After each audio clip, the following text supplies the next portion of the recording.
Kauno rajonas Babtų miestelis. Ir šitame renovuotame name turiu 2 kambarių butą pardavimui. Einam į vidų, parodysiu, kas ten yra.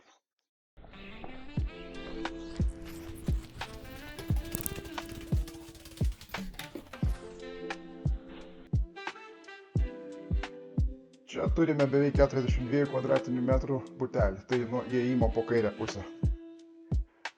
Turime dušą ir tualetą. Į kairę pusę nuo įėjimo turim nedidelę virtuvėlę. Ir tiesiai nuo įėjimo turim vieną didelį kambarį su balkonu. Langai yra į pietvakarių pusę. Ir čia turim dar vieną nedidelį kambarį. Šio objekto aprašymą, 3D turą, nuotraukas ir visą kitą informaciją rasite po video, virš video ar kažkur tai komentare. Domina šitas objektas, skambinat, apsižiūrim ir bėgam pas notarą.